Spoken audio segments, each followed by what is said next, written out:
Hi, all. This is Karen Stewarkey of Spark Leadership Partners. This is truly an extraordinary time, and it can also be a time of experimentation, innovation, creation. So I'm experimenting. This is my first video blog. In this blog, I'm going to talk about 6 things that a leader can do to help root an organization during a time of crisis or uncertainty, really being able to be the anchor for the organization to continue to move forward. I was inspired by this by looking out my window this morning and seeing a beautiful sugar maple in the yard. The tree is probably 150 years old or so. And I think about all of the adverse weather conditions that that tree has seen in its life so far. And yet there it is, strong, solid, truly majestic.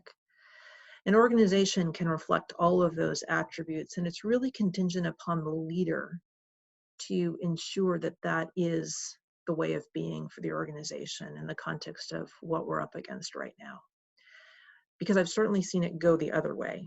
So when a leader isn't acting in a way as an anchor to help root the organization, this is what I see typically happen. First, worst case thinking fueled by fear takes over. It's usually through a small nucleus of individuals. And that worst case scenario, fear-based thinking spreads within an organization. What then happens is the frame goes from we and us to me. It goes what I call, people go underground, or what I call scuba mode. So it's kind of this heads down me view, and you lose sight of the we and the us. When that happens, typically paralysis steps in, because when you get in that stuck in what a friend of mine calls circling the drain kind of thinking, when you're caught up in your own thoughts that are anchored by this worst case scenario, it literally freezes you because there's nothing else to break it.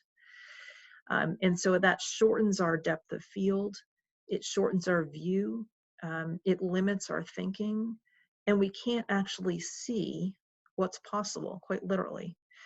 Now, a leader can help to make sure that that doesn't happen within an organization, and it's 6 things. 1 is acknowledge the emotions. People are scared. I'm scared. Fear and anxiety and concern are very real, and we have to honor those and appreciate them. We have to be careful, though, of not actually adding fuel to them, because that's where they turn unproductive. So we have to acknowledge them instead of stuffing them or disregarding them, because they will only pop up later on in very unproductive ways.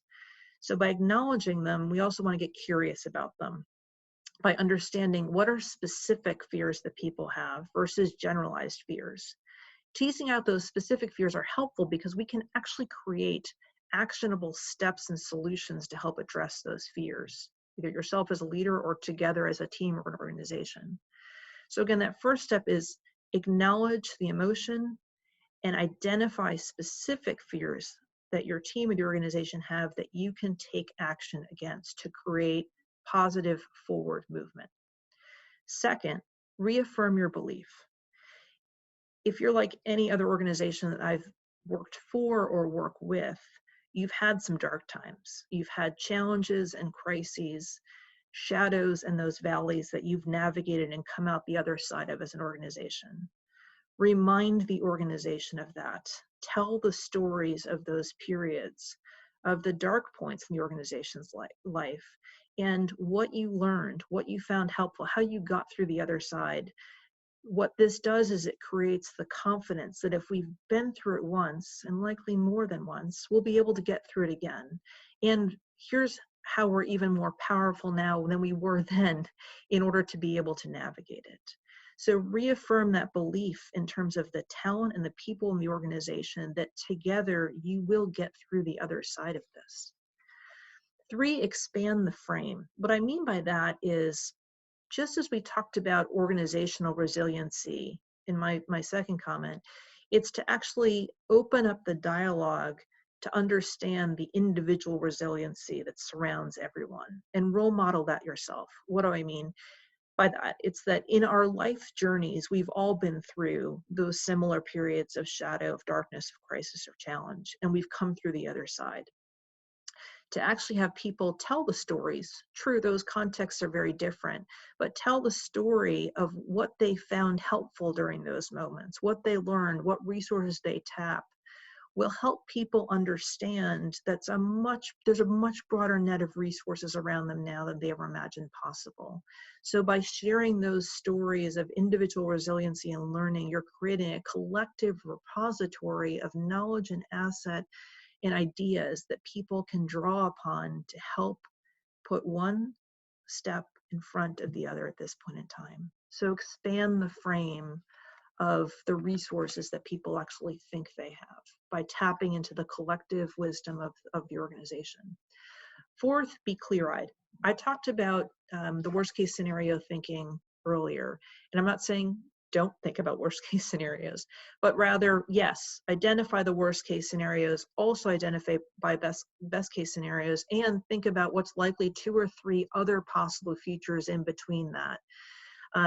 That could play out, and create clear pictures of what those worlds will look like, because there's actually several different ways this could play likely, and we don't know what way with any certainty or probability as to what's the path that's going to be. So we have to understand multiple features, and in each of those scenarios driven by some key uncertainties of if things go this way or that way, this is what could play out. We also want to be clear-eyed in terms of what the organization has to draw upon. So in any one of those scenarios, what are the strengths, the capabilities, the assets, the expertise, the wisdom, the experience that we could actually bring to bear to survive and thrive in those scenarios? By being clear-eyed about what the possible futures are and what it actually means with the implications, but also being clear-eyed about what the depth and breadth of resources the organization has to be successful and steadfast in any one of those scenarios, you're again giving the organization that boost of confidence, the boost of optimism, the boost of possibility to navigate this forward, and encourage discussion around that. Also, fifth, encourage exploration and experimentation. This may sound a little bit crazy, but at a time and a moment like this, it can truly be an opportunity for phenomenal breakthrough thinking. What I mean by that is, by virtue of the fact of the constraints we're now operating in, traditional ways of working, traditional ways of doing, traditional ways of operating are simply not possible. Not possible. So there's an opportunity to look at this as a time to challenge everything about how we did it and what we did, to explore the what ifs and the how might we's, and to give permission to the organization to experiment, to create, to invent different ways of doing, different ways of operating that get us to our goal, our intention, our aspiration. So give the organization permission. Anything may be on the table at this point. So what ideas do you have? What possibilities do you see? And encourage that cross-pollination across the organization through whatever social media platforms you have, whether it's wikis or Slack or emails or videos, to kind of spark the thinking and creativity across the organization, and potentially invent a new kind of organization than you ever dreamed possible as a result of being in the situation that we're in. So it again creates this energy of creation, possibility, and hopefulness instead of the opposite. The sixth and final thing is about you. Ask yourself, who do I need to be in this moment for the organization in order for the organization to feel rooted and centered and grounded? Who do I need to be? How does the organization need to experience me? Think about what those attributes are. It's probably just 2 or 3.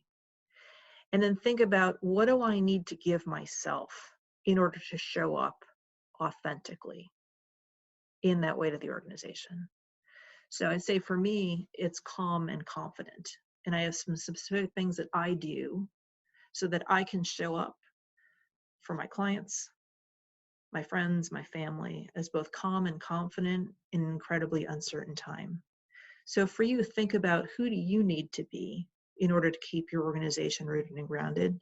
And what do you need to give yourself in order to truly feel those emotions and show up in authenticity in your interactions in that way? I hope this is helpful. Stay safe, stay healthy, and may have you have as much peace of mind as you can muster in the days ahead. Take care.